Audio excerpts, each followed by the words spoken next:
বন্ধুরা, আজকের পর্বটা শুধু একটা এপিসোড নয়। আজকের পর্বটা কম্পাস আর বিহানের জীবনের এক টার্নিং পয়েন্ট।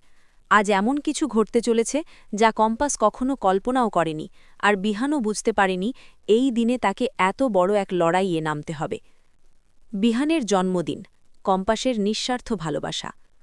আজ বিহানের জন্মদিন। এই দিনটাকে নিজের হাতেই স্পেশাল করে তুলতে চায় কম্পাস। কারোর ওপর দায় না চাপিয়ে সবকিছু একা সামলাতে চায় সে। কম্পাস মনে মনে ভাবে, বিহান স্যার সারা জীবন সবার জন্য করেছেন, আজ একটু হলেও আমি ওনার জন্য কিছু করতে চাই।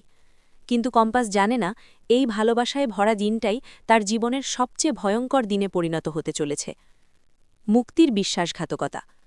অন্যদিকে ঘরের ভেতরেই লুকিয়ে আছে এক ভয়ঙ্কর শত্রু, মুক্তি। সে একের পর এক খবর পাঠাচ্ছে অভিজ্ঞান দত্তকে। কম্পাস কখন বেরোচ্ছে, কোথায় যাচ্ছে, কার সঙ্গে আছে। মুক্তির মুখে মিথ্যে সহানুভূতি, কিন্তু চোখে হিংসা আর প্রতিশোধ। অভিজ্ঞান দত্ত সব শুনে ঠান্ডা গলায় বলে, আজ ওর আর কোনো রক্ষা নেই। মোনালিসাকে শিক্ষা, আগুনে ঘি।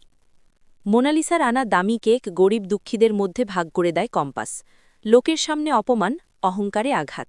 মোনালিসা আর অভিজ্ঞান দত্ত দুজনেই খেপে যায়। অভিজ্ঞান দত্ত দাঁতে দাঁত চেপে বলে, এই অপমানের দাম ওকে দিতেই হবে। সেই মুহূর্তেই চূড়ান্ত সিদ্ধান্ত, কম্পাসকে কিডন্যাপ করা হবে। মন্দিরে একা যাওয়া, অজানা বিপদ। পুজো দেওয়ার জন্য কম্পাস বাড়ি থেকে বেরিয়ে পড়ে।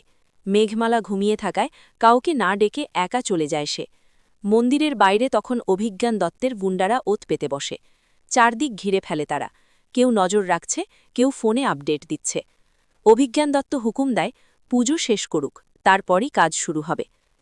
অশান্ত বিহানের হৃদয়। হঠাৎই বিহানের বুকের ভেতর কেমন যেন মোচড় দেয়। বাড়ি জুড়ে খুঁজেও কম্পাসকে পায় না। কম্পাস,